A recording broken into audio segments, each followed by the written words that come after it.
Anak, nalulugi na ang ating negosyo. Wala na tayong sapat na pera para ipatuloy ang negosyo natin. May kilala akong binatang at mayaman na tao. Tapos ma, anong meron sa kanya? Gusto ko sana magpakasal kayong dalawa para meron pa tayong pera. Ipapakasal mo ako sa hindi ko naman kilala? Kailangan anak, wala na tayong sapat na pera upang may patuloy ka sa pag-aaral. Gusto mo bang hindi na mag-aral? Gusto, ngunit ayaw ko sa gantong paraan, ma.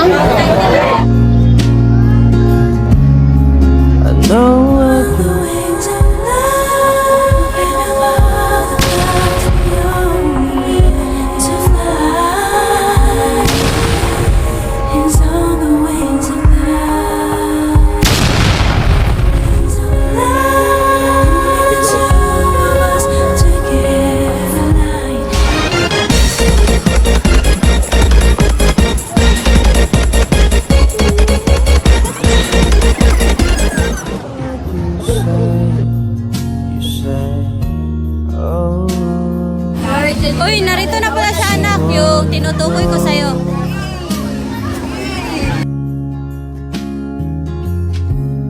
Hi, my name is Sarah. May I know your name? Liza ang aking pangalan, hindi kita nais. A few moments later.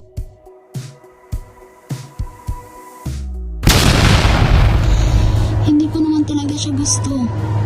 Ngunit kailangan ko itong gawin upang hindi ako makapaghinto ng pag-aaral. Sa kabila ng lahat ng ito, hindi ko na malaya na hindi lang pala dahil ayokong mapilitan pahinto ng pag-aaral. Ngunit kaya ko pala siyang pakasalan dahil unti-unti na rin na pala akong nahulog sa kanya. Kahit na hindi ko siya gusto nung una, ay namamalayan ko na nagiging komportable na pala ako sa kanya. And now that we are engaged, all I can say is every move is not wrong sometimes. We are forced to have this decision. Life is full of unexpected twists and turns. But sometimes those unexpected moments leads to the most beautiful surprises. I didn't expect that we came from an empty love into a consummate love.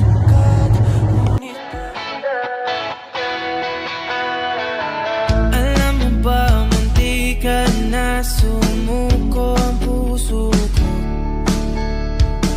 sa paulit-ulit na pagkakataon na nasaktan na bigo.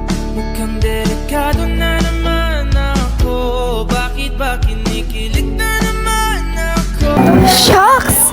Ang gwapo talaga niya! Ang sure! At higit sa lahat, nakapagpango!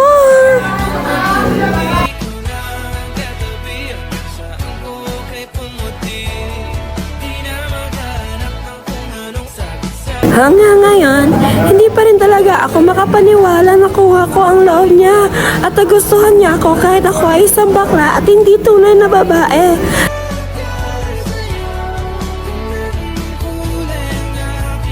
Sa aming pagsasama bilang magjowa ay hindi niya pinaramdam sa akin na ako ay iba, na ako ay isang bakla lamang. Kumuli ang yakap ng panahon habang kumakalabit ang init at sinag ng araw. Minahal niya ako pa rin ako at protektahan sa lahat ng pag-aapi sa akin. Kaya ngayon di na ako mangangamba kahit anong sabihin nila. Ngayong andyan ka na, di ba't magdadali ko na katabi sa buhok ay pumuti. Di na maghanap ng Siyempre, napakagwapo ng aking jowa. Hello!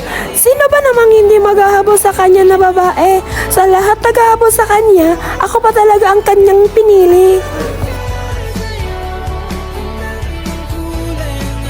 You don't always get what you expect, but you always get what you deserve.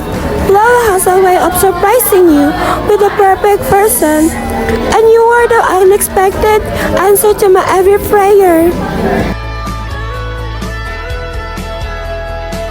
I'm happy that our relationship has become a romantic love. katabi